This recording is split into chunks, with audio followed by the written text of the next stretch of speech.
In our lifetimes, we've watched as the state of Florida transformed from a swing state to what is essentially a red stronghold.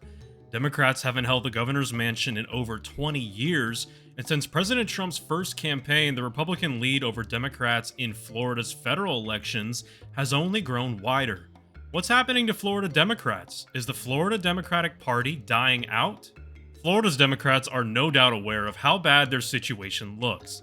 Consider the fact that they've abandoned the traditional donkey mascot in favor of a panther, a species that in Florida is actually endangered.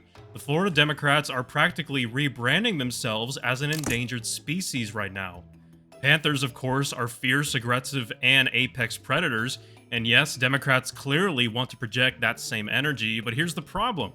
Is aggression really what the average Floridian wants from the Democratic Party right now? It might be safe to say that the average Floridian today is a conservative, but not just conservative in the way Donald Trump or Governor Ron DeSantis are. I mean conservative in the sense that they like how things are.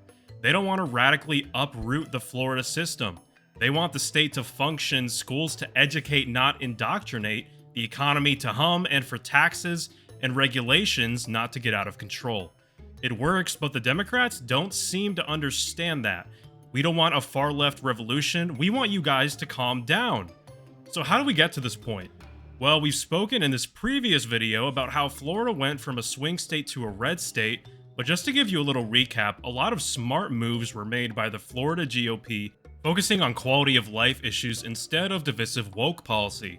And what we did here was so attractive that conservatives from around the country wanted a part of it, which only made the GOP stronger, and we had good leadership all throughout it.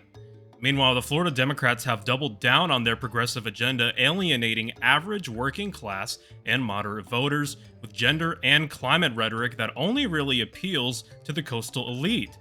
Ironic, you'd think, if the coastal elite actually believed in climate change, maybe they wouldn't live so close to the coast.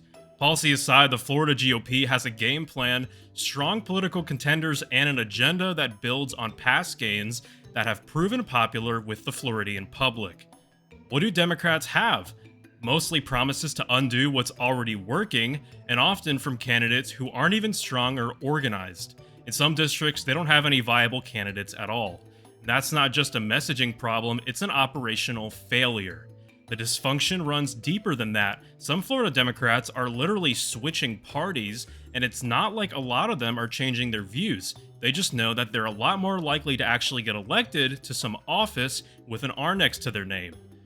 And don't forget how disconnected many Florida Democrats are from their own state. They focus more on what's happening in DC than on the voters who actually live here. All year round, the Florida GOP is registering voters and bringing attention to their candidates. Meanwhile, what are the Democrats doing?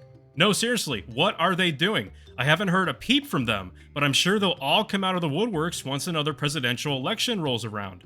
And that's not how you win.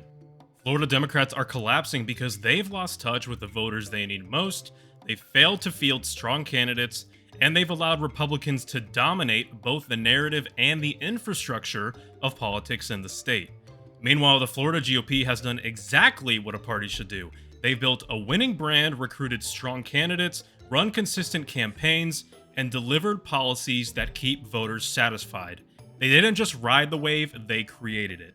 Florida is no longer a swing state. It's a blueprint for conservative success, a state where strategy, messaging, and organization turn opportunity into lasting power.